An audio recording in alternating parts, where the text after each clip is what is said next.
There's something dangerous happening out there. And by the time it becomes big enough for you to act, it'll be too late.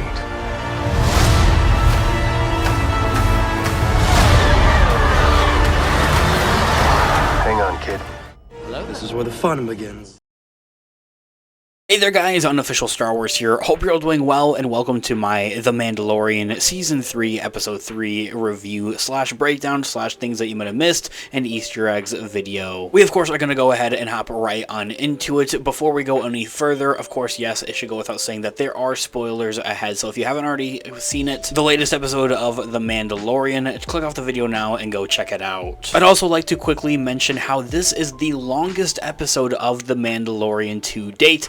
That goes for out of all of the seasons, Season 1, Season 2, and Season 3. This is the longest runtime for any Mandalorian episode out there. Clocking in at around 58 minutes long, close to an hour. Just something really honestly neat to know. However, the question stands as of, does this episode actually need that runtime? Did this episode need, to be this long, or could have a lot of it been cut out? Let me know down in the comments down below. As I had already mentioned in our reaction video out here on the channel now, the episode leaves off directly from where we left off in the previous episode, episode 2, The Mines of Mandalore. Bo-Katan makes it quite clear in asking the question, did Din actually see the mythosaur? That is something that kind of had been up in the air for a little bit. It seems very concrete that yes, that's the mythosaur. That is even a straggling kind of theory and a quandary out there, question out there that people had been asking, like, hey, was that even the mythosaur? I'm pretty sure that we can assume that was the mythosaur for one thing, but we can further now confirm that Din Djarin did not actually see the mythosaur. He didn't see anything down there. He said it was just a falling blur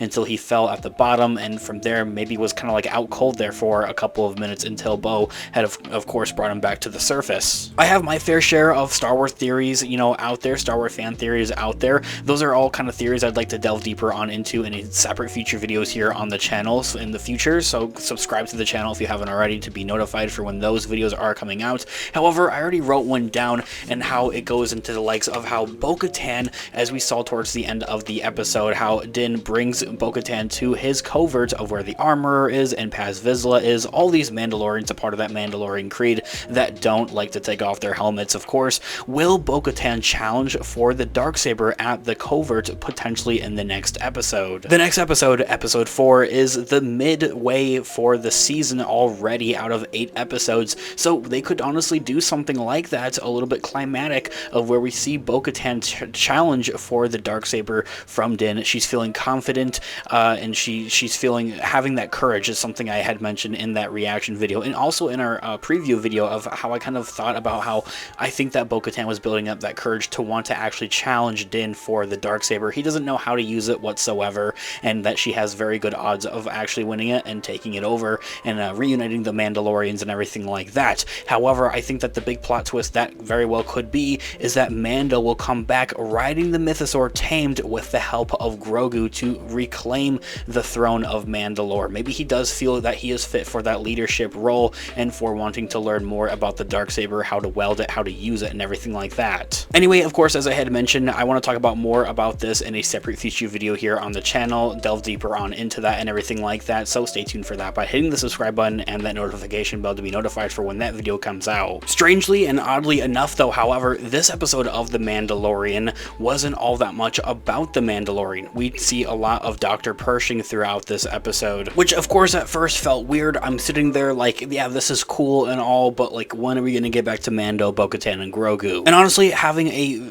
episode that's focused on Dr. Pershing, I don't think is bad at all. If for anything, it makes me more hyped to get back to our main characters of Din Djarin, Bo-Katan, and everybody else. However, as I had mentioned at the beginning of this video, this is the longest episode of any Mandalorian episode, and I felt like it didn't need to be the longest episode of any Mandalorian episode out there. All things considered, that this episode didn't really revolve around the Mandalorian and those characters all that much. It felt like a breath of fresh air, and the character overall story, narrative storytelling in this episode, I think is the right word I'm looking for, reminded me quite a bit about kind of what they did with Andor in the writing that Tony Gilroy did for those characters. Humanizing those characters, I think, is the proper term. term to really go ahead and best describe this kind of storytelling narrative here, which isn't a bad thing whatsoever. Taking a read from IGN.com, I'll have their article linked in the description down below for you guys to check out there as well. After the Star Wars Rangers of the New Republic show set to feature Gina Carano's Cara Dune was put on hold following Disney's falling out with the actor, Lucasfilm President Kathleen Kennedy said that ideas for the series might find a home in The Mandalorian and its continuing seasons, and maybe even the other Mandoverse shows like The Book of Boba Fett or Ahsoka, Star Wars Skeleton Crew. That promise seems like it has come to fruition in some type of way with Season 3, Episode 3 of The Mandalorian, which may disappoint fans who watched the show for its titular character of Din Djarin, but brings in some of the focus on broken systems and oppressive tactics as well that worked so well in Andor. Din Djarin, Bo-Katan, and Grogu are barely in the covert Episode 3, Season 3 Mandalorian episode, which largely follows cloning scientist Dr. Pershing, who, of course, had been first featured in the first episode of The Mandalorian. And with really what his life is like on Coruscant as part of the New Republic's embassy program, providing such a rich perspective on just how fragile the new government really is. The covert kicks off immediately where Episode 2 had left off, as I had mentioned, with Din Djarin waking up under the protective gaze of both Grogu and Bo-Katan. Seeing the mythosaur in the living waters clearly stirred something in Bo-Katan. It really scared her, as it seems, but she doesn't seem quite ready to come to admit it and even believing it, asking for validation that she didn't imagine the legendary beast and that tabling the issue when she fails to get it. It's really a classic question of faith at that, a vision without proof, and one she'll likely continue to grapple with while finding sanctuary with the Children of the Watch, the creed that the Mandalorian is a part of. It seems unlikely that Bo-Katan will never remove her helmet again, even at the rate that she's going, but following the way of the Mandalore for a while might help give her a fresh perspective on a major sect of her people and other Mandalorian creeds and cultures out there. The Darksaber isn't mentioned at all in this episode, nor Saul, but she's going to want to use it to get vengeance on the Imperial warlord that had blew up her home and then likely moved forward and to continue her dreams of retaking Mandalore from there. Now, who this Imperial warlord is exactly that had destroyed the castle of Kryze here, or Bo-Katan's home here, is unknown. I doubt it's Moff Gideon, of course, because as we had kind of heard about in this episode from Dr. Pershing, it sounds like that he's still in the New Republic jail system and plans to stay there, probably until he gets broken out, but what other warlord could it be? Maybe Thrawn would be the only other option to really throw out there, but then again, there's also the opportunity to bring in a new character, one that we might have never heard of. Now, on who's leading this surprisingly large squadron of TIE fighters and TIE bombers that attack Bo-Katan, as I had mentioned, is a mystery to be solved in a later episode at that, but the fight continues to show the series' visual mastery when it comes to creating thrilling battles, especially dogfights, which I love in Star Wars. This has to be one of the best ship battles I've ever seen in Star Wars. That makes excellent use of the scenery around them as well, flying through the canyons, the mountain, the river, everything. I loved it. Special effects driven scenes can often seem weightless, but small details like Bo-Katan's ship stirring up ripples in the water help blur the lines between reality and special effects. Much to the comical dismay of R5 and Grogu, who sensibly seals himself up for the duration of the conflict despite being inside the ship, Bo-Katan employs a similar tactic to what Din used in the Season 3 premiere in Episode 1 to deal with a force of employing superior numbers, the pirates. In this case, she's spinning through the gorgeous green chasms of her homeworld called Calavella, while getting just close enough to her palace to drop off Din so he can provide backup in his ship, the N1 Starfighter. All of their daring just isn't enough though, given just how outmatched they are. As more Imperial ships begin to arrive after Bo-Katan turns the corner to see her castle, her home, being destroyed. The Mandalorian previously demonstrated a willingness to destroy major reoccurring sets to show the situation is serious when Gideon blew up the Razor Crest, but it's still shocking to watch Bo-Katan's beautiful and hauntingly empty home destroyed.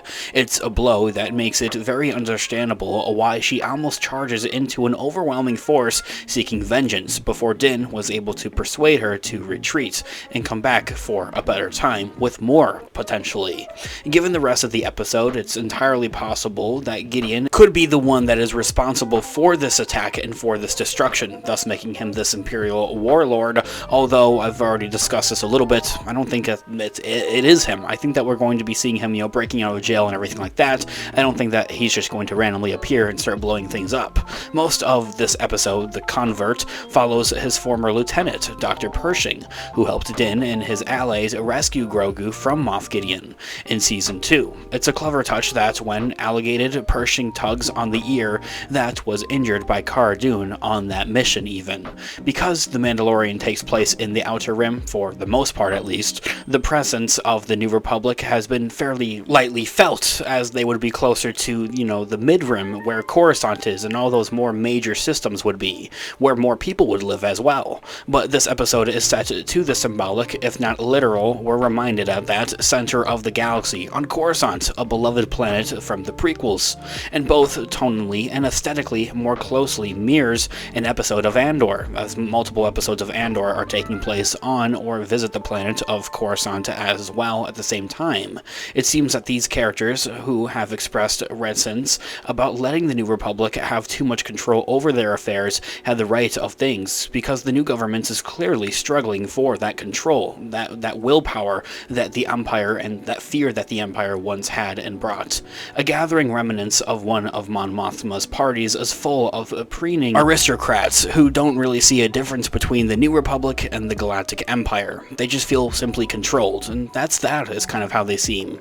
Dr. Pershing doesn't seem to have a legitimate drive to do good, though, through this medicine, but with cloning understandably outlawed, he's regulated to dreary data entry cataloging equipment that will later be destroyed, just because it was simply imperial. Of course, as we see, he sees that he wants to try to help reuse this for the New Republic, but as Dr. Pershing's new job for the New Republic isn't exactly what he was doing once before for the Empire and for Moff Gideon, he feels a little bit out of place at the same time. He feels demoted, if for anything. He's not doing that same amount of work or anything remotely all that much similar, if for anything. He's simply just entering computer work, really.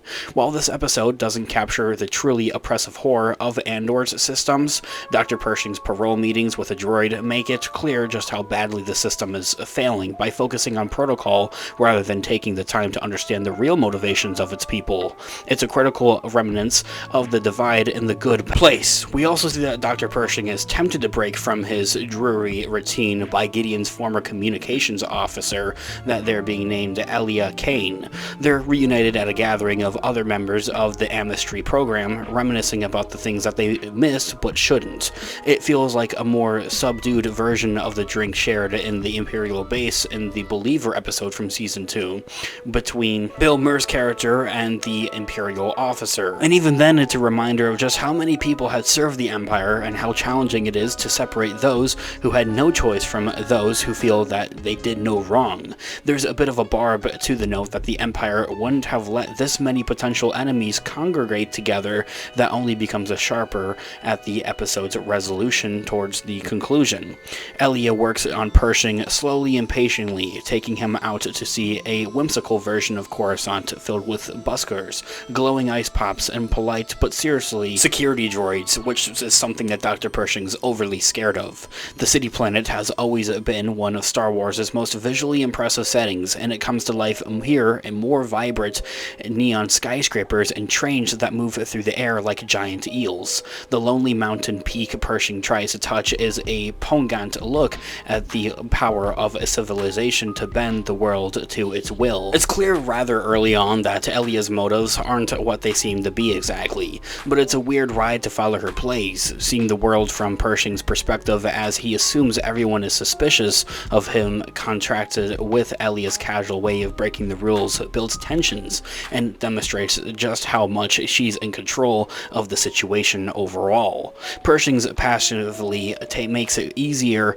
to believe he was a really big dope, even then desperate to simply chase science regardless of who it is really going to be benefiting.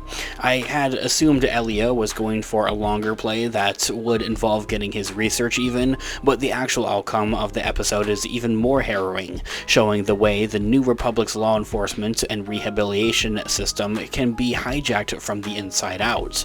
It's very convenient at the same time that the Republic scientists didn't remove the setting on the Mind Flare that turns it back into its evil torture mode, complete with the red lightning and everything that we've seen before. It's also a good joke at the same time that Pershing tries to desperately explain explained to Mon Calamari that he fell into a trap. But the question is just why Elia did this to Pershing. Was it for her own motives, or what could have it exactly been? Revenge? Setting up a convinced criminal certainly seems to help her standing within the New Republic, and it's likely she quietly knew that Dr. Pershing provided information to Gideon's enemies, and wanted vengeance for the betrayal that led to her own arrest. However, I like the idea of that maybe she's trying to clear her name and any connections that Dr. Pershing might have to information that he should not exactly, know exactly, or want, her or Gideon to have him knowing out there, being maybe a blabbermouth. But what actually happened to Moff Gideon? There's a few theories that float around about emissary program members, which Elia stays mum on. Pershing's speech at the beginning of the episode shows that the New Republic is proud of its successes, so it seems like that would be eager to show off his capture and trial. If he has somehow escaped, however, it would make sense that he'd specifically target Bo-Katan, seeing that the two have such a history together with the Darksaber. It's deeper than the two sides of, the Empire and the New Republic, I think, to a point, or the Mandalorians also in the mixture there as well. It's a personal thing between Bo-Katan and Moff Gideon to a point. Just as the Book of Boba Fett show had turned into more of the Mandalorian, this episode, The Covert, demonstrates that Jon Favreau and Dave Filoni are telling stories that don't necessarily obey by the standard expectations of what an episode of a given show should be about, likely.